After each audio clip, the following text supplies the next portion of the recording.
Hi all. അപ്പോൾ ഇന്നത്തെ class വന്നിട്ട് നമ്മൾ അമിഗുറുമി ചെയ്യുമ്പോൾ അല്ലെങ്കിൽ ക്രോഷ്യ വർക്ക് ചെയ്യുന്ന സമയത്ത് ചില മിസ്റ്റേക്സ് ഉണ്ടാവുന്നുണ്ടല്ലോ, അതൊന്ന് ക്ലിയർ ആക്കാൻ വേണ്ടിയിട്ടാണ് ഇന്നത്തെ ക്ലാസ് ചെയ്യുന്നത്. ഓക്കെ, ഫസ്റ്റ് വന്നിട്ട് ചെയിൻ സ്റ്റിച്ച് ഇടുമ്പോൾ അത് കറക്റ്റ് ആവുന്നില്ല എന്ന് പറയുന്നുണ്ട് അല്ലേ. അപ്പോൾ അതൊന്ന് ക്ലിയർ ആക്കി തരാം. അതായത് ചെയിൻ സ്റ്റിച്ച് എന്ന് മാത്രമല്ല, നമ്മൾ ക്രോഷ്യ വർക്ക് ചെയ്യുന്ന സമയത്ത് നമ്മുടെ കയ്യിലേക്ക് അത്ര പ്രഷർ കൊടുക്കേണ്ട ആവശ്യമില്ല. അതായത് നമ്മൾ ഫസ്റ്റിലൊരു ബിഗിനറൊക്കെ ആകുമ്പോൾ നമ്മൾ കുറച്ച് ടൈറ്റിലാക്കി പിടിച്ചിട്ടൊക്കെ ആയിരിക്കും മേ ബി വർക്ക് ചെയ്യുന്നുണ്ടാവുക. അപ്പോൾ അത്ര ടൈറ്റ് നമുക്ക് ആവശ്യമില്ല. അത്ര ടൈറ്റിൽ ചെയ്യുന്നത് കൊണ്ടാണ് നമുക്കത് കറക്റ്റ് വേയിൽ കിട്ടാത്തത്. ഓക്കെ, ഇത് വന്നിട്ട് 4 പ്ലേയുടെ ഒരു അക്രലിക് യാർനാണ്, കുറച്ച് കട്ടിയുള്ള, അതായത് 4 മീഡിയം എന്ന് പറയും. 4 മീഡിയം സൈസിലുള്ള കുറച്ച് കട്ടിയുള്ള യാണാണ്. അപ്പോൾ ഞാൻ ഇതിന് യൂസ് ചെയ്യുന്നത് 3 mm ആണ്. 3.5 mm ഹൂക്കാണ് അപ്പോൾ ഇതിലേക്ക് എടുത്തിരിക്കുന്നത്. നമുക്ക് കറക്റ്റ് ഹൂക്ക് സൈസും കൂടി ആയില്ല എന്നുണ്ടെങ്കിലും നമുക്ക് ഈ ഒരു മെത്തേഡ് ഇത് തെറ്റാനുള്ള ചാൻസ് ഉണ്ട്. ഓക്കെ, അപ്പോൾ ഫസ്റ്റ് നമുക്ക് സ്ലിപ്പ് നോട്ട് ഇട്ടിട്ട് ചെയ്ത് നോക്കാം. സ്ലിപ്പ് നോട്ട് ഇടാനൊക്കെ ഓക്കെ ആണല്ലോ അല്ലേ.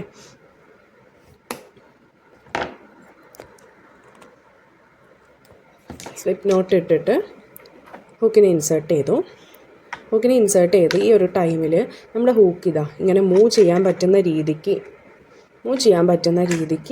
ആയിരിക്കണം ലൂസാക്കേണ്ടത്. എന്നാൽ ഓവർ ലൂസാക്കാനും പാടില്ല. ഓക്കെ, അതായത് ഇതിപ്പോൾ അത്യാവശ്യം ഇത്ര ലൂസാക്കാനും പാടില്ല, എന്നാൽ ഓവർ ടൈറ്റ് ആക്കാനും പാടില്ല. അതായത് ഇപ്പോൾ ടൈറ്റ് ആക്കി കഴിഞ്ഞാൽ നമുക്ക് ഇവിടെ നിന്ന് ഇങ്ങനെ പോവാനായിട്ട് നല്ല ബുദ്ധിമുട്ടായിരിക്കും. അപ്പോൾ അതും പാടില്ല. ഓക്കെ, ഇതാണ് ഫസ്റ്റത്തെ. പിന്നെ നമ്മളിപ്പോൾ ചെയിൻ സ്റ്റിച്ച് ഇടുക വിചാരിക്കുക. ചെയിൻ സ്റ്റിച്ച് ഇടുമ്പോൾ നമ്മളിത് കറക്റ്റ് ഇതിൻ്റെ ഉള്ളിൽ കൂടെ വരണമെന്നുണ്ടെങ്കിൽ ഈ ഒരു ഭാഗം ഉണ്ടല്ലോ, ഇവിടെ നമുക്ക് അടുത്തൊരു സ്റ്റിച്ചും ഈ ഹോളിലൂടെ പോകാനുള്ളൊരു ഗ്യാപ്പ് നമുക്കിവിടെ ഉണ്ടാവണം. എന്നാൽ നല്ല ഗ്യാപ്പ് ഉണ്ടാവാനും പാടില്ല. അങ്ങനെ നല്ല ഗ്യാപ്പ് വന്നു കഴിഞ്ഞാൽ കാണിച്ചു തരാം. ഇതുപോലെ ഇപ്പോൾ ഞാൻ ഇത്രയും ഗ്യാപ്പിനായിട്ടും അത്യാവശ്യം ഗ്യാപ്പിനായിട്ട് കണ്ടോ, ഇത്രയും ഗ്യാപ്പ് ഇട്ടിട്ടാണ് ഞാനിവിടെ ഈ ഒരു ചെയിൻ സ്റ്റിച്ച് ചെയ്യുന്നുണ്ടെങ്കിൽ ഇത്രയ്ക്ക് ലൂസ് ഉണ്ടാവും. കണ്ടോ, ഇതിനേക്കാളും ഇട്ടാലും അപ്പോഴും നല്ല ലൂസ് വരും. അപ്പോൾ നമ്മുടെ കറക്റ്റ് സ്റ്റിച്ച് റെഡി ആവില്ല. കണ്ടോ, ഇപ്പോൾ ഞാൻ ഫസ്റ്റത്തെ 2 സ്റ്റിച്ച് ചെയ്തതും പിന്നെ ചെയ്ത ഇതും കണ്ടോ.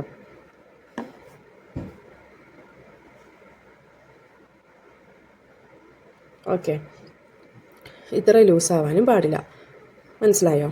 അപ്പോൾ എന്നാൽ ഓവർ ടൈറ്റാക്കി ഇപ്പോൾ ഞാനിതാ എൻ്റെ ഇവിടെ നമ്മൾ പിടിച്ചു, ഇവിടെയും ഞാൻ ടൈറ്റിലാക്കി, ഇവിടെ അതേപോലെ തന്നെ ടൈറ്റാക്കുകയാണ്.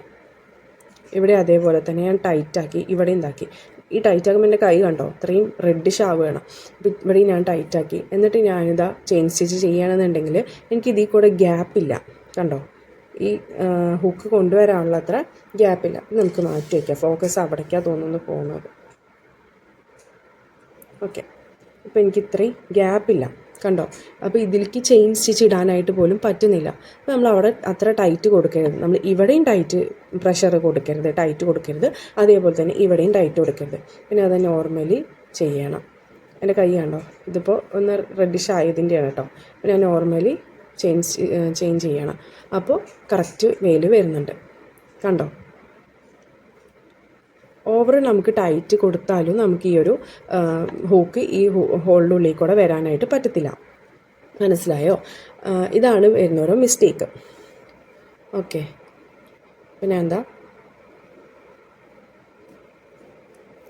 പിന്നെ ഉള്ള ഒരു ചെയ്യുന്ന മിസ്റ്റേക്ക് എന്താണെന്ന് വെച്ചാൽ ഇവിടെ പിടിച്ചിരിക്കുന്നത് വിടാനേ പാടില്ല. നമ്മുടെ ഇവിടെ ലൂസാവും. അപ്പോൾ നമുക്ക് അവിടെ ടൈറ്റാക്കി കൊടുക്കാം. എന്നാലും നമ്മൾ ഇവിടുത്തെ പിടിച്ചിരിക്കുന്നത് മാറിപ്പോയത്. ഇനിയിപ്പോൾ അഥവാ നിങ്ങൾ ചെയ്യുന്ന സമയത്ത് മാറിപ്പോയി എന്ന് വിചാരിക്കുക. അപ്പോൾ കറക്റ്റ് വേയിൽ തന്നെ ഇത് പിടിക്കാനായിട്ട് ഹോൾഡ് ചെയ്യാനായിട്ടും ശ്രദ്ധിക്കുക.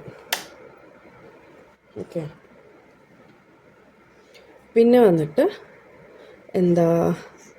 ഇതിപ്പോൾ അതായത് മാറിക്കഴിഞ്ഞു എന്ന് വിചാരിക്കുക. അപ്പോൾ നമ്മുടെ സ്റ്റിച്ച് വന്നിട്ട് ഇങ്ങനെയൊക്കെയാവും. ഇത് വന്നിട്ട് ബാക്ക് സൈഡാണ്. ബാക്കിലൊരു ചെയിന് പോലെ കണ്ടോ. ഓക്കെ, ഇനി നെക്സ്റ്റ് വരുന്ന മിസ്റ്റേക്ക് എന്ന് പറയുന്നത് ഇത് തിരിഞ്ഞു പോകും. അതായത് ഇവിടെ ബാക്ക് സൈഡ് കണ്ടോ, ഇതാണ് ഇതിൻ്റെ ബാക്ക് സൈഡ്. ഈ ഓരോ സ്റ്റിച്ച് കണ്ടോ, ഇങ്ങനെ വരുന്നതാണ് ബാക്ക് സൈഡ്. ഇങ്ങനെ നമുക്ക് ചെയിൻ്റെ കറക്റ്റ് ഇത് കാണുന്നതുണ്ടോ, ഇത് ഇങ്ങനെ വി ടൈപ്പ് ഇതിനെയാണ് നമ്മൾ ചെയിനും എന്ന് ആക്കുന്നത് അല്ലേ. അപ്പോൾ ഈ ഒരു ഭാഗത്തായിരിക്കണം നമ്മൾ ഫോൾഡ് ചെയ്ത് പിടിക്കേണ്ടത്. അപ്പോൾ ഇത് നമുക്ക് മാറിപ്പോയരുത്. നമ്മൾ ചില സമയത്ത് ഇങ്ങനെ നിങ്ങൾ ഹൂക്കിന്ന് മാറിപ്പോയിട്ടുണ്ടെന്നുണ്ടെങ്കിൽ ഈ ഭാഗമായിരിക്കും ചിലപ്പോൾ പിടിക്കുക. അങ്ങനെ വരുമ്പോൾ നമ്മുടെ സ്റ്റിച്ച് വളഞ്ഞായിട്ട് വരും. അതായത് ഒരു സ്പൈറൽ ടൈപ്പായിട്ട് വരും. അപ്പോൾ നമുക്ക് നല്ലൊരു വർക്ക് ഔട്ട്പുട്ടും നല്ല രീതിക്ക് കിട്ടില്ല. പിന്നെ ആ ഒരു സ്റ്റിച്ചിൽ തന്നെയായിരിക്കും നമ്മൾ വർക്ക് ചെയ്ത് പോവുക. അപ്പോൾ അതുപോലെ ഇരിക്കും. അപ്പോൾ അതിൻ്റെ വർക്കും ഉണ്ടാവും. അപ്പോൾ നമുക്ക് അതുപോലെ അത്ര നീറ്റായിട്ട് കിട്ടത്തില്ല. ഓക്കെ, ഇതാണ് അടുത്തത്. ഇനി അടുത്ത മിസ്റ്റേക്ക് എന്ന് പറയുന്നത് അങ്ങനെ വരുമ്പോൾ നമ്മൾ ഇവിടെ തന്നെ ഫോൾഡ് ചെയ്യുക. അതായത് ഈ ഒരു നമ്മുടെ സ്റ്റിച്ചിൻ്റെ ഭാഗമല്ലേ, ഇവിടെ തന്നെ ഫോൾഡ് ചെയ്ത ശേഷം ഹൂക്കിനെ ഇങ്ങനെ പിടിച്ചിട്ട് ചെയിൻ സ്റ്റിച്ച് ചെയ്യുക. ഓക്കെ, ഇതാണ് നമ്മൾ ചെയ്യേണ്ട ഒരു മെത്തേഡ് എന്ന് പറയുന്നത്. പിന്നെ നമ്മളിപ്പോൾ ഇങ്ങനെ പിടിച്ച് പോണ ആ ഒരു ടൈമിൽ നമ്മൾ ഇപ്പോൾ കുറച്ച് വർക്ക് ചെയ്തു. ഓക്കെ, കുറച്ച് ചെയിന് ചെയ്തു. ആ സമയത്ത് എൻ്റെ കൈ ഇവിടെയാണ്. അപ്പോൾ നിങ്ങൾ എന്ത് ചെയ്യണം, മേലേക്ക് പിടിച്ചു കൊടുക്കണം. മേലേക്ക് ഇവിടെ ഇങ്ങനെ പിടിച്ചു കൊടുക്കുക. അതായത് പിന്നെ എത്ര ചെയ്തു, പിന്നെ ഇങ്ങനെ പിടിച്ചിട്ട് എന്നാൽ നമ്മുടെ വർക്ക് കറക്റ്റ് വേയിൽ വരും, കറക്റ്റ് രീതിയിൽ വരും. ഓക്കെ, ഇനി നെക്സ്റ്റ് വന്നിട്ട് നമുക്ക് ടൈറ്റ് ആവുന്നൊരു പ്രശ്നമാണ്. ഞാൻ ആദ്യം പറഞ്ഞ പോലെ ടൈറ്റ് ആവുന്നൊരു പ്രശ്നമാണ്. അപ്പോൾ നമ്മളത് ചെയ്യുന്ന സമയത്ത് ഫസ്റ്റിൽ തന്നെ ഒന്ന് പ്രാക്ടീസ് ചെയ്യുക. അതായത് ഇപ്പോൾ ഇതുവരെ നമ്മൾ ചെയ്തു. ഞാനിപ്പോൾ ഫസ്റ്റ് ചെയ്യുന്ന ആ ഒരു ഇത് കാണിച്ചു തരാം. സ്ലിപ്പ് നോട്ട് ചെയ്തിട്ട്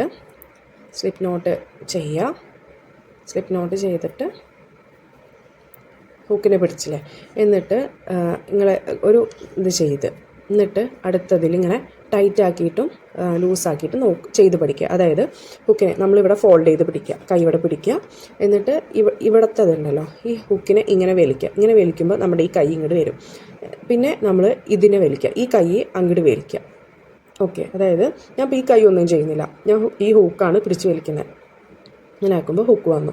ഇനി ഞാൻ ഇതൊന്നും ചെയ്യുന്നില്ല, ഈ കൈയാണ് ഞാൻ വലിക്കുന്നത്. അപ്പോൾ നോക്കിയോട്ടോ, ടൈറ്റ് ആവുന്നത് കണ്ടോ. ഇങ്ങനെ ചെയ്ത് പ്രാക്ടീസ് ചെയ്ത് പഠിക്കുക. ആ ഒരു ടൈമിൽ നിങ്ങൾക്ക് നമ്മുടെ ഈ ഒരു വേണ്ടല്ലോ, അതായത് ഇപ്പോൾ നമ്മൾ കുറച്ച് ടൈറ്റിലാണ് പിടിച്ചിട്ടുണ്ടാവുക.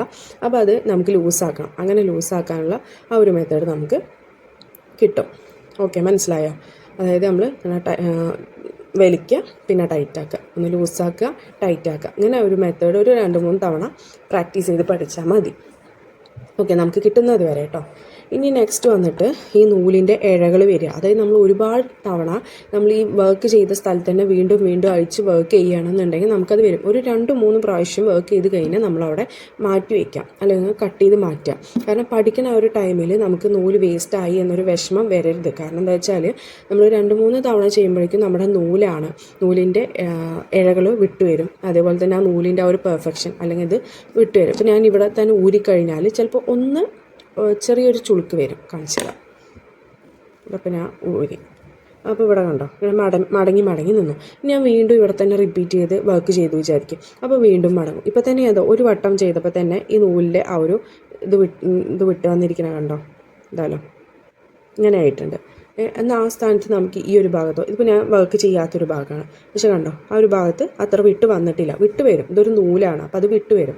പക്ഷേ നമുക്ക് കുറച്ചും കൂടെ ക്വാളിറ്റി ഉള്ളത്, ഇതിപ്പോൾ ക്വാളിറ്റി ഇല്ലാത്തത് എന്നല്ല, എന്നാലും കുറച്ചുകൂടെ ക്വാളിറ്റിയൊക്കെ ഉള്ളത് അല്ലെങ്കിൽ കോട്ടൻ്റെ ഒക്കെ ആണെന്നുണ്ടെങ്കിലും അത്ര വിട്ട് വരില്ല. എന്നാലും വരും കേട്ടോ, വരില്ല എന്നല്ല. ഇതിപ്പോൾ കോട്ടൻ്റെ ആണാണ് കണ്ടോ, ഇതൊന്നും വരില്ല എന്നല്ല, വരും. പക്ഷേ ഒരു പരിധി വരെ നമുക്ക് ലിമിറ്റ് ചെയ്യാം. ഓക്കെ, പിന്നെ അങ്ങനെ ഒരു ഇത് കണ്ടു കഴിഞ്ഞാൽ നമ്മൾ ആ ഒരു സ്ഥലത്ത് നിന്ന് മാറ്റുക, എന്നിട്ട് ചെയ്യുക. നിങ്ങളിപ്പോൾ ഒരു വർക്ക് ചെയ്തുകൊണ്ടിരിക്കുകയാണെന്നുണ്ടെങ്കിൽ നമുക്കിപ്പോൾ 2-3 തവണ അങ്ങനെ സംഭവിച്ചാലും അവിടെ നിന്ന് കട്ട് ചെയ്തിട്ട് മാറ്റിയിട്ട് അടുത്ത ഭാഗം ജോയിൻ ചെയ്തിട്ട് ചെയ്താൽ മതി. ഓക്കെ, അപ്പോൾ ഇതാണ് നെക്സ്റ്റ് ഒരു ഇത് പറയുന്നത്. അതായത് ഇപ്പോൾ നമുക്കിവിടെ വിട്ട് ചുളുങ്ങി വരികയാണ് വിചാരിക്കുക. ആ ഒരു ടൈമിൽ പിന്നെ ഇവിടെ കാണിച്ചത്, ഇവിടെയാണല്ലോ നമ്മുടെ ചുളുങ്ങി വരുന്നത്. ഈ ചുളുങ്ങി വരുന്ന ആ ഒരു സമയത്ത് നമ്മുടെ നൂലും ഹൂക്കുകളൊക്കെ തമ്മിൽ ഒന്ന് ഇതാവും. അതായത് ചിലപ്പോൾ ഒരു ഹുക്കിൻ്റെ ഇടയിൽ കൂടെ വരും, മീൻസ് ആ നൂലിൻ്റെ ഇടയിൽ കൂടെ ആയിരിക്കും ഹുക്ക് വരുന്നുണ്ടാവുക അല്ലേ. അപ്പോൾ അങ്ങനെയൊക്കെ മിസ്റ്റേക്ക് ഉണ്ടാവും. അപ്പോൾ അതൊക്കെ കറക്റ്റ് ചെയ്തിട്ട് വേണം ചെയ്യാനായിട്ട്. അതായത് ഞാൻ ഉദ്ദേശം എന്താണെന്ന് വെച്ചാൽ, പിന്നെ അങ്ങനെ വർക്ക് ചെയ്തുകൊണ്ടിരിക്കുന്ന സമയത്ത് ഞാനിപ്പോൾ ഹുക്കിനെ ഇൻസേർട്ട് ചെയ്തിട്ട് ചെയ്യണം. ആ ഒരു സമയത്ത് ഇപ്പോൾ നൂലിൻ്റെ ഇടയിൽ കൂടെ ഇങ്ങനെയാണ് വന്നിട്ട് ഇതിൻ്റെ ഉള്ളിൽ കൂടെ വന്നെന്നുണ്ടെങ്കിൽ അത് കറക്റ്റ് ചെയ്യണം.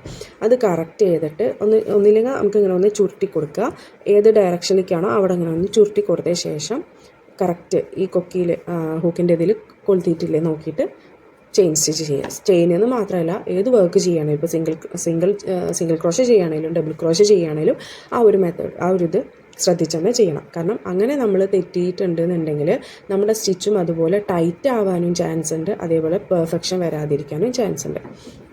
ഓക്കെ, അപ്പോൾ ഇത്രയും കാര്യങ്ങളാണ് നമ്മുടെ ഫസ്റ്റ് ശ്രദ്ധിക്കേണ്ടതായിട്ടുള്ള കുറച്ച് കാര്യങ്ങൾ. ഓക്കെ, ഇനി നെക്സ്റ്റ് വന്നിട്ട് ഒരു മിസ്റ്റേക്ക് ചെയ്യുന്നത് എന്താണെന്ന് വെച്ചാൽ വർക്ക് ചെയ്യുന്ന സമയത്ത് നമ്മുടെ സ്റ്റിച്ച് മാറിപ്പോവുക. അതായത് നമ്മൾ വർക്ക് ചെയ്യേണ്ടത്, ഇപ്പോൾ ഇത് ഞാൻ വെറുതെ ചെയ്ത ഇത് ഞാനൊരു വർക്ക് ചെയ്ത ഇതിലത്തെ സ്റ്റിച്ച് കണ്ടോ, കറക്റ്റ് റോസ് നമുക്ക് മനസ്സിലാക്കാനായിട്ട് പറ്റുന്നുണ്ട്. അതേപോലെ തന്നെ ഓരോ സിംഗിൾ ക്രോഷേ, ഇത് ഫുള്ള് സിംഗിൾ ക്രോഷേ വെച്ച് ചെയ്തതാണ്. അപ്പോൾ ഓരോ സിംഗിൾ ക്രോഷേ അത് മനസ്സിലാവുന്നുണ്ട് അല്ലേ, കണ്ടോ ഓരോ സ്റ്റിച്ചസ് കണ്ടോ. ഇതെങ്ങനെയാണ് ചെയ്തതെന്ന് വെച്ചാൽ, ഇപ്പോൾ ഞാൻ കോട്ടൻ്റെ യാണാണ് കേട്ടോ, അതുകൊണ്ട് 2.5 mm ആണ് ഹൂക്ക് യൂസ് ചെയ്യുന്നത്. അപ്പോൾ ഇതെങ്ങനെയാണെന്ന് വെച്ചാൽ ഇതിൻ്റെ രണ്ട് സ്റ്റിച്ച് മനസ്സിലായോ, അതായത് നമ്മുടെ രണ്ട് ലൂപ്പും ഫ്രണ്ട് ലൂപ്പിൽ കൂടെയും ബാക്ക് ലൂപ്പിൽ കൂടെയാണ് നമ്മുടെ ഈ വർക്ക് ചെയ്യുന്നത്. പക്ഷേ ഇതിൽ വരുന്നൊരു മിസ്റ്റേക്ക് എന്താണെന്ന് വെച്ചാൽ നമ്മൾ ഈ ബാക്ക് ലൂപ്പ് മാത്രമായിട്ട് ചെയ്തെടുക്കും. അതായത് കണ്ടോ ഈ ഒരു വരകൾ കണ്ടോ, ഈ ഒരു വരയാണ് ബാക്ക് ലൂപ്പിൽ കൂടെ ചെയ്യുമ്പോൾ വരുന്നത്. അതായത് കണ്ടോ ഇതും ഈ ഒരു പാറ്റേണും കൂടെ തമ്മിൽ നോക്കി, ഇത് രണ്ടും ഞാൻ സിംഗിൾ ക്രോഷേ വെച്ച് ചെയ്തതാണ്. കണ്ടോ സിംഗിൾ ക്രോഷേ വെച്ച് ചെയ്തതാണ്. പക്ഷേ ഇതിൽ ഇതേപോലത്തെ വരയില്ല. കാരണം എന്താ വെച്ചാൽ ഇതിൽ ബാക്ക് ലൂപ്പിൽ വെച്ചാണ് ചെയ്തിരിക്കുന്നത്. ഇതിൽ 2 സ്ട്രിങ്ങും ഫ്രണ്ട് ലൂപ്പും ബാക്ക് ലൂപ്പും വെച്ച് ചെയ്തുകൊണ്ടാണ് ഇത് കറക്റ്റ് വേയിൽ വന്നിരിക്കുന്നത്.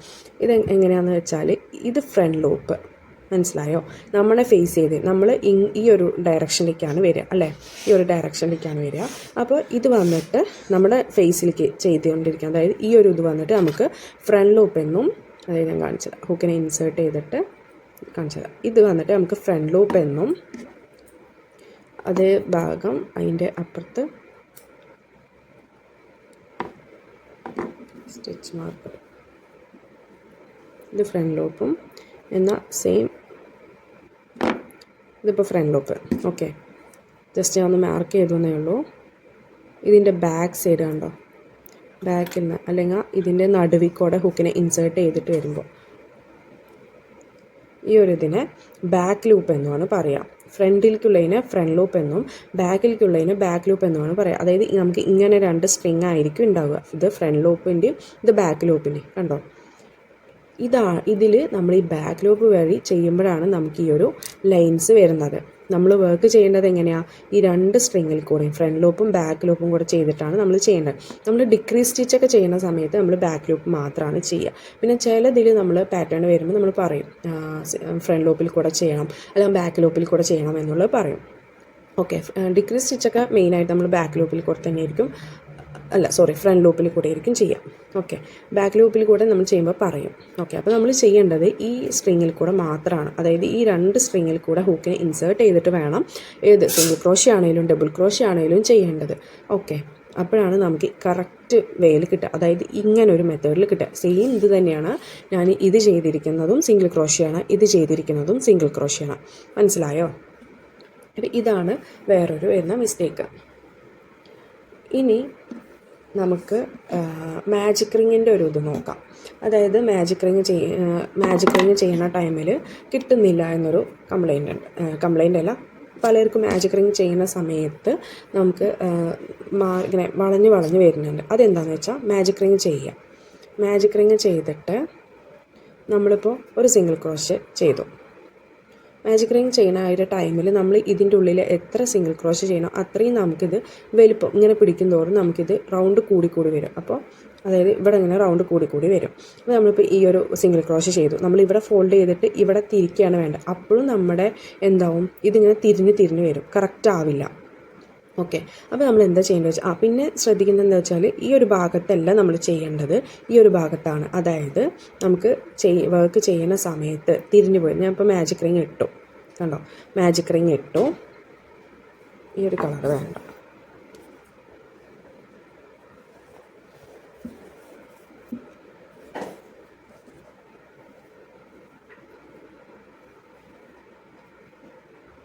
ഓക്കെ, ഇത് കോട്ടൻ്റെ യാണാണ്. മാജിക് റിങ് ചെയ്തു, മാജിക് റിങ് ചെയ്തിട്ട് നമ്മൾ വർക്ക് ചെയ്യേണ്ട ഭാഗം എന്ന് പറയുന്നത് ഇങ്ങനെ 2 ഭാഗത്തുള്ളതാണ്. അതായത് 2 സ്ട്രിങ് കണ്ടോ, ഇതിപ്പോൾ നമ്മുടെ വർക്കിംഗ് യാണാണ്. ഇതല്ലാണ്ട് ഈ 2 സ്ട്രിങ് കണ്ടോ, ഇതിനെ വന്നിട്ട് നമ്മൾ ടൈൽ എൻഡ് എന്നും ഇത് മാജിക് റിങ്ങിൻ്റെ റിങ്ങുമാണ്. ഈ ഒരു 2 ഭാഗത്താണ് നമ്മൾ ചെയ്യേണ്ടത്, അല്ലാണ്ട് ഈ ഒരൊറ്റ ഭാഗത്തല്ല. അതായത് നമ്മളിപ്പോൾ മാജിക് റിങ് ചെയ്ത ശേഷം നമ്മളിങ്ങനെ റൊട്ടേറ്റ് ചെയ്തിട്ടുണ്ടെന്നുണ്ടെങ്കിൽ ഈ ഒരു ഭാഗത്ത് നമുക്ക് ഒറ്റ സ്ട്രിങ് ഉണ്ടാവുള്ളൂ, ഈ ഭാഗത്തേക്ക് 2. അപ്പോൾ ഈ ഭാഗത്തല്ല 2 വരേണ്ടത്, ഈ ഭാഗത്താണ് വരേണ്ടത്. കറക്റ്റ് വേ എന്ന് പറയുന്നത് ഈ ഒരു ഭാഗത്താണ്. ഓക്കെ, അപ്പോൾ അത് മനസ്സിലാക്കിയിട്ട് വേണം ചെയ്യാനായിട്ട് കേട്ടോ. കാരണം നമ്മുടെ ഈ ഭാഗത്തായിരിക്കണം വരേണ്ടത്, എന്നാലും നമുക്കിത് കറക്റ്റ് ക്ലോസ് ചെയ്യാനൊക്കെ പറ്റുള്ളൂ. എന്നിട്ട് ഇപ്പോൾ ഞാനിതാ ഹൂക്കിനെ ഇൻസേർട്ട് ചെയ്തു, മാജിക് റിങ് ചെയ്തു. ഇവിടെ ഞാൻ പ്രസ് ചെയ്ത് പിടിച്ചു, എന്നിട്ട് സിംഗിൾ ക്രോഷ ചെയ്യണം. ഈ സിംഗിൾ ക്രോഷ ചെയ്യുന്ന സമയത്ത് ഈ മാജിക് റിങ് കടന്നിങ്ങനെ ആടും അല്ലേ. നമ്മളിപ്പോൾ എത്ര ടൈറ്റിൽ പിടിച്ചാലും മാജിക് റിങ് ഒന്ന് തിരിഞ്ഞ് കളിക്കും. ഓക്കെ, അപ്പോൾ നമ്മൾ എന്താ ചെയ്യേണ്ടത് വെച്ചാൽ ഇത്ര വലിയ റൗണ്ട് നമുക്ക് ആവശ്യമില്ല. അപ്പോൾ നമ്മളിവിടെ കുറച്ച് ക്ലോസ് ചെയ്ത് കൊടുക്കുക. നമുക്ക് വർക്ക് ചെയ്യാനുള്ള അത്ര ഗ്യാപ്പ് മതി. എന്നിട്ട് നമ്മൾ ഇത്രയെങ്കിലും ക്ലോസ് ചെയ്ത് കൊടുത്ത ശേഷം, ഓവർ ക്ലോസ് ചെയ്യരുത്, കുറച്ച് ക്ലോസ് ചെയ്യുക. ക്ലോസ് ചെയ്ത ശേഷം വർക്ക് ചെയ്യുക. കണ്ടോ, അപ്പോൾ മാജിക് റിങ്ങിൻ്റെ ഇത് പിടിച്ച് കഴിഞ്ഞാൽ നമുക്ക് കറക്റ്റായിട്ട് കിട്ടും. മനസ്സിലായോ? അപ്പോൾ ഇങ്ങനെയൊന്ന് ട്രൈ ആക്കി നോക്കാം. കണ്ടോ, ഇനി നമ്മൾ ക്ലോസ് ചെയ്ത് കഴിഞ്ഞാൽ നമുക്കത് കറക്റ്റായിട്ട് ക്ലോസ് ആയി കിട്ടും. ഓക്കെ, ഇതാണ് മാജിക് റിങ്ങിൽ വരുന്നൊരു മിസ്റ്റേക്ക്. ഇതാണ് അപ്പോൾ മാജിക് റിങ്ങിൽ വരുന്നൊരു മിസ്റ്റേക്ക് എന്ന് പറയുന്നത്. ഇനി നെക്സ്റ്റ് ഇനി ഓരോ റൗണ്ട് കഴിയുമ്പോഴും കൗണ്ട് ചെയ്യുക. അതായത് നമ്മൾ ഓരോ റൗണ്ട്, ഇപ്പോൾ ഞാൻ സ്റ്റിച്ച് മാർക്കർ യൂസ് ചെയ്തിട്ടുണ്ട്, എൻ്റെ വർക്ക് വന്നിട്ട് ഞാൻ ഇത്രേ ചെയ്തിരിക്കണം, ഇനി ഇവിടെ നിന്ന് ഇത് കംപ്ലീറ്റ് ആയിക്കഴിഞ്ഞാൽ ഞാൻ ഇത് കൗണ്ട് ചെയ്യുക. നമ്മുടെ ടൈം വേസ്റ്റ് ആവുമായിരിക്കും. അതായത് അത്രയും നേരം ഇരുന്ന് നമ്മൾ കൗണ്ട് ചെയ്യേണ്ടതെന്ന് വിചാരിച്ച് നമ്മുടെ ടൈം വേസ്റ്റ് ആയിരിക്കും. പക്ഷേ വർക്ക് ചെയ്യുന്ന സമയത്ത് കൗണ്ട് ചെയ്താലും ലാസ്റ്റ് ഒന്നും കൂടെ കൗണ്ട് ചെയ്യുക. അത് എന്താണെന്ന് വെച്ചാൽ ഇപ്പോൾ നമ്മുടെ ടൈം വേസ്റ്റ് ആവും, പക്ഷെ കുറേ അങ്ങോട്ട് കഴിയുമ്പോൾ നമുക്ക് അത് അത്രയും ബെനിഫിറ്റ് ആയിരിക്കും. കാരണം കുറച്ചങ്ങോട്ട് വർക്ക് ചെയ്യും. ഇപ്പോൾ ഞാൻ എവിടെയെങ്കിലും കൗണ്ട് ചെയ്യാണ്ടൊക്കെ ചെയ്തു, ഞാൻ ഈ ഒരു ഭാഗത്തേക്ക് ഞാൻ കൗണ്ട് ചെയ്തു. എനിക്കറിയില്ല എവിടെയാണ് സ്റ്റിച്ച് തെറ്റിയിരിക്കുന്നത്, അല്ലെങ്കിൽ എവിടെ നിന്നാണ് ഞാൻ റൗണ്ട് സ്റ്റാർട്ട് ചെയ്തതെന്ന് എനിക്കറിയില്ല. കാരണം സ്റ്റിച്ച് മാർക്കർ ഇപ്പോൾ ഞാൻ ഇവിടെ എത്തി, ഇവിടെ നിന്ന് ഇങ്ങനെയൊക്കെ ആയിരിക്കും സ്റ്റിച്ച് മാർക്കർ ഇട്ടിട്ട് ഇവിടെ ഇട്ടു ഇങ്ങനെ ആയിരിക്കും ഞാൻ വന്നിട്ടുണ്ടാവുക. അപ്പോൾ എനിക്കറിയില്ല എവിടെയാണ് റൗണ്ട്. അപ്പോൾ നമ്മൾ എന്താ ചെയ്യേണ്ടി വരിക, മൊത്തത്തിൽ അങ്ങോട്ട് അഴിച്ചെടുക്കേണ്ടി വരും. ഓക്കെ, അതുകൊണ്ടാണ് പറയുന്നത് നമ്മൾ ഓരോ റൗണ്ട് ചെയ്ത് കഴിയുമ്പോഴും കൗണ്ട് ചെയ്യുക എന്നുള്ളത്. ഓക്കെ, ഇത് മെയിനായിട്ടുള്ള പാർട്ടാണ്. നമ്മൾ എത്ര എക്സ്പേർട്ട് ആയാലും നമുക്കൊരു മിസ്റ്റേക്ക് വന്നാൽ പിന്നെ എവിടെ നിന്നാണ് നമുക്ക് തെറ്റി പറ്റിയെന്ന് അറിയില്ല. അപ്പോൾ കൗണ്ട് ചെയ്യുക അത് മസ്റ്റാണ്. ഓക്കെ, നിർബന്ധമാണ്. പിന്നെ ഏത് യാണാണോ യൂസ് ചെയ്യുന്നത് അത് അനുസരിച്ചിട്ട് ഹൂക്ക് സൈസും മാറ്റി കൊടുക്കുക. പിന്നെ സ്റ്റിച്ച് മാർക്കർ യൂസ് ചെയ്യുക. കൗണ്ട് ചെയ്യുന്ന ടൈമിലാണെങ്കിൽ സ്റ്റിച്ച് മാർക്കർ യൂസ് ചെയ്യുക. ഇപ്പോൾ നിങ്ങൾക്ക് തെറ്റിയെന്ന് വിചാരിക്കാം, അപ്പോൾ അവിടെ അതായത് ഇപ്പോൾ കൗണ്ട് ചെയ്തു, ഇതുവരെ കൗണ്ട് ചെയ്തു, ഇനി ഇങ്ങോട്ട് എത്തുമ്പോഴേക്കും വീണ്ടും തെറ്റുകയാണെന്നുണ്ടെങ്കിൽ വീണ്ടും ഒരു സ്റ്റിച്ച് മാർക്കർ ഈ ഭാഗത്ത് വെച്ച് കൊടുക്കുക. എന്നിട്ട് ഒരു പേപ്പറിൽ നോട്ട് ചെയ്ത് വെക്കുക ഇത്ര ഭാഗം. ഇനിയിപ്പോൾ നിങ്ങളൊരു വർക്ക് ചെയ്തിട്ട് അതിൻ്റെ പകുതിയിൽ നിന്ന് എണീച്ച് പോകാൻ വിചാരിക്കും, അപ്പോഴും നോട്ട് ചെയ്ത് കൊടുക്കുക. പേപ്പറിൽ എഴുതി കൊടുക്കുക, ഇന്ന ഭാഗത്താണ് ഞാൻ സ്റ്റോപ്പ് ചെയ്തതെന്നുള്ളത് അറിയാൻ വേണ്ടിയിട്ട് എൻഡിങ് എഴുതിയിട്ട് ഇത്ര സ്റ്റിച്ച് എന്നുള്ള, അല്ലെങ്കിൽ ഇത്ര റോയിൽ ഇത്ര സ്റ്റിച്ച് എന്നുള്ളത് നോട്ട് ചെയ്ത് കൊടുക്കാം. ഓക്കെ, ഇതൊക്കെ എന്താണെന്ന് വെച്ചാൽ നമുക്ക് മറന്നു പോകാതിരിക്കാനും അല്ലെങ്കിൽ സ്റ്റിച്ചസൊക്കെ മാറിപ്പോകാതിരിക്കാനൊക്കെ വേണ്ടിയിട്ടുള്ളൊരു ഈസി മെത്തേഡാണ്. ഓക്കെ, പിന്നെ വന്നിട്ടുള്ളത് പാറ്റേൺ മനസ്സിലാക്കുക. നമ്മൾ വെറുതെ ഒരു വീഡിയോ കണ്ടിട്ട് പാറ്റേൺ അത് നോക്കി ചെയ്യുക എന്നുള്ളതിന് പുറമെ പാറ്റേൺ എന്താണെന്നുള്ളത് മനസ്സിലാക്കാം. ഓക്കെ, എന്നാൽ മാത്രമാണ് നമുക്കത് കറക്റ്റ് വേയിൽ കിട്ടുള്ളൂ. കറക്റ്റ് വേയിൽ നിന്ന് മാത്രമല്ല, അത് മനസ്സിലാക്കി നമുക്ക് ചെയ്യാനായിട്ട് പറ്റുള്ളൂ. ഓക്കെ, ഇപ്പോൾ ഞാൻ ഈ പാറ്റേൺ നിങ്ങൾക്ക് തന്നു എന്നല്ലാതെ മേ ബി നിങ്ങൾക്കത് അറിയില്ല എങ്കിൽ നമ്മളിപ്പോൾ ചെയ്താൽ, അല്ലെങ്കിൽ ഇപ്പോൾ ബാളിൻ്റെ ഈസിയാണ്, മറിച്ച് നമുക്ക് സ്റ്റാറിൻ്റെ ഒരു പാറ്റേൺ വരികയാണെന്നുണ്ടെങ്കിൽ അപ്പോൾ ഈ ഒരു ഭാഗമൊക്കെ കണ്ടോ, ഇതൊക്കെ ഒരു സ്റ്റിച്ചിൽ തന്നെ ചെയ്യേണ്ട ഒരു ഭാഗം. അത് നമ്മൾ വീഡിയോയിൽ ക്ലിയറായി പറയുന്നുണ്ട്. പക്ഷേ അത് മനസ്സിലാക്കി പാറ്റേൺ എന്താണെന്ന് മനസ്സിലാക്കി ചെയ്യുക. അതായത് ഇപ്പോൾ ഞാൻ ഈ ഒരു റൗണ്ട് 6 എല്ലാവർക്കും കൺഫ്യൂഷൻ വരുന്ന ഒരു പാർട്ടാണ് കേട്ടോ ഈ ഒരു സ്റ്റാറിൻ്റെ എന്ന് പറയുന്നത്. അതായത് ഇപ്പോൾ റൗണ്ട് 3 ചെയ്തു, half double crochet 3 into next stitch, അതായത് 3 ഹാഫ് ഡബിൾ ക്രോഷേ അടുത്ത സ്റ്റിച്ചിൽ ചെയ്യുക. എന്നിട്ട് അടുത്ത ഒന്നാമത്തെ സ്റ്റിച്ചിൽ 1 സിംഗിൾ ക്രോഷേ ചെയ്യുക. ഇങ്ങനെ 5 പ്രാവശ്യം കണ്ടിന്യൂ ചെയ്യണം. അതായത് ഒരു സ്റ്റിച്ചിൽ 3 ഹാഫ് ഡബിൾ ക്രോഷേ ചെയ്യുക, അടുത്ത സ്റ്റിച്ചിൽ 1 സിംഗിൾ ക്രോഷേ, ഇങ്ങനെ 5 പ്രാവശ്യം കണ്ടിന്യൂ ചെയ്യുക. ഇതെന്തിനാണ്? നമുക്ക് ഓരോ കോർണേഴ്സ് കിട്ടാൻ വേണ്ടിയിട്ടാണ്. സ്റ്റാറിൻ്റെ ഓരോ കോർണേഴ്സ് ഉണ്ടല്ലോ, അത് കിട്ടാൻ വേണ്ടിയിട്ടാണ് അത് ചെയ്യുന്നത്. അതേപോലെ തന്നെ റൗണ്ട് 4ൽ 1 സിംഗിൾ ക്രോഷേ ചെയ്യുക, 3 ഹാഫ് ഡബിൾ ക്രോഷേ അടുത്തൊരു സ്റ്റിച്ച് ചെയ്യുക, പിന്നെ 2 സിംഗിൾ ക്രോഷേ 2 സ്റ്റിച്ചുകളിലായിട്ട് ചെയ്യുക. അപ്പോൾ ഇതൊക്കെ മേ ബി നിങ്ങൾക്ക് കാണുമ്പോൾ മനസ്സിലാവില്ല. അപ്പോൾ നമ്മൾ പറയുന്ന ആ ഒരു ടൈമിൽ മനസ്സിലാക്കി വെക്കുക ഇത് ഓരോ സ്റ്റിച്ചിൽ. ഇനിയിപ്പോൾ ഇതിങ്ങനെ മനസ്സിലാവുന്നില്ല എന്ന് വിചാരിക്കുക. അപ്പോൾ എങ്ങനെ എഴുതേണ്ടത്? 1 single crochet, 3 half double crochet, same stitch ഒരു സ്റ്റിച്ചിൽ തന്നെ, പിന്നെ 1 സിംഗിൾ ക്രോഷേ 1 സിംഗിൾ ക്രോഷേ, അതായത് 2 സിംഗിൾ ക്രോഷയാണ് നമുക്ക് ഓരോ സ്റ്റിച്ചിലായിട്ട് വേണ്ടത്. അപ്പോൾ നിങ്ങൾക്ക് മനസ്സിലാവുന്നില്ലെങ്കിൽ 1 സിംഗിൾ ക്രോഷേ 1 സിംഗിൾ ക്രോഷേ എന്ന് കൊടുക്കുക. അതേപോലെ തന്നെ റൗണ്ട് 5ൽ വന്നിട്ട് 2 സിംഗിൾ ക്രോഷേ, അതായത് ഒരു സ്റ്റിച്ചിലല്ല 2 സ്റ്റിച്ചിലായിട്ട്. അപ്പോൾ നമ്മൾ എന്താ ചെയ്യേണ്ടത്? 1 single crochet 1 single crochet, 3 half double crochet into same stitch, പിന്നെ 1 single crochet 1 single crochet 1 single crochet. Okay, അപ്പോൾ അങ്ങനെ മാർക്ക് ചെയ്ത് വയ്ക്കുക. അങ്ങനെ 5 പ്രാവശ്യം ചെയ്യുക. ഇതേ പാറ്റേൺ തന്നെ റൗണ്ട് 6ൽ 2 സിംഗിൾ ക്രോഷേ, അതായത് 1 single crochet 1 single crochet, 1 half double crochet, പിന്നെ 1 half double crochet 1 double crochet 1 half double crochet into the same സ്റ്റിച്ചാണ് ഇതിട്ടത്. എന്നിട്ട് പിന്നെ 1 half double crochet 1 single crochet 1 single crochet 1 single crochet, ഇങ്ങനെ note ചെയ്ത് വയ്ക്കുക. ഇതിങ്ങനെ ഒരുപാട് വലിച്ചു നീട്ടി ചെയ്യാതിരിക്കാൻ വേണ്ടിയിട്ടാണ് നമ്മൾ ഈ ചെറിയ പാറ്റേൺ, അതായത് 3 സിംഗിൾ ക്രോഷേ നമ്മൾ മനസ്സിലാക്കണം. വേറൊരു കാര്യം പറയുമ്പോൾ അതാണ്. ഫസ്റ്റ് നമുക്കത് കുറച്ച് കൺഫ്യൂഷൻ തന്നെ ആയിരിക്കും, പക്ഷേ പ്രാക്ടീസ് ചെയ്ത് വരുമ്പോൾ നിങ്ങൾക്കത് റെഡി ആയിക്കോളും. ഓക്കെ, അതായത് മനസ്സിലാക്കുക. അതായത് നമുക്കിപ്പോൾ 40 ഫസ്റ്റത്തെ 20 സ്റ്റിച്ചാണ്. അപ്പോൾ നമ്മൾ റൗണ്ട് 4ൽ വരുമ്പോഴേക്കും നമുക്ക് 30 സ്റ്റിച്ചാണ് ഉണ്ടാവുക. അപ്പോൾ ഇങ്ങനെ ചിലപ്പോൾ സ്റ്റിച്ചൊന്നും കൊടുത്തിട്ടുണ്ടാവില്ല, ചിലതിൽ സ്റ്റിച്ച് കൊടുക്കണം. അപ്പോൾ 30 സ്റ്റിച്ചായിരിക്കും ഉണ്ടാവുക. അപ്പോൾ നമ്മളത് കൗണ്ട് ചെയ്യുക, നമുക്ക് 30 സ്റ്റിച്ചില്ലേ എന്നുള്ളത് കൗണ്ട് ചെയ്തിട്ട് അങ്ങനെ ചെയ്യാം. ഓക്കെ, അപ്പോൾ പാറ്റേൺ മനസ്സിലാക്കിയിട്ടും ചെയ്യാം. നമ്മൾ വെറുതെ വീഡിയോ മാത്രം കണ്ടിട്ട് ചെയ്യാമെന്നല്ല, പാറ്റേൺ മനസ്സിലാക്കി ചെയ്യാം. ഓക്കെ, അപ്പോൾ ഇതിപ്പോൾ നമ്മൾ അമിഗുറുമി ചെയ്ത ഒരു ബണ്ണിയാണ്. ഇതിൽ കണ്ടോ ഓരോ സ്റ്റിച്ചസ് കൗണ്ട് ചെയ്യുക. നമ്മൾ ഓരോ റോസ് കഴിഞ്ഞാൽ ഓരോ ഇത് കൗണ്ട് ചെയ്ത് ഇത് വേറൊരിത്. ഓക്കെ, അപ്പോൾ ഇത്രയാണ് തെറ്റുകൾ വരുന്ന ഒരു ഭാഗം. അപ്പോൾ ഇത്രയും ഭാഗം ക്ലിയർ ആയിട്ടുണ്ടാവുമെന്ന് ഞാൻ വിചാരിക്കുന്നു. ഇനി എന്തെങ്കിലും ഡൗട്ട്സ് ഉണ്ടെങ്കിൽ ചോദിക്കുക, ഡൗട്ട്സ് ക്ലിയർ ആക്കുക കേട്ടോ.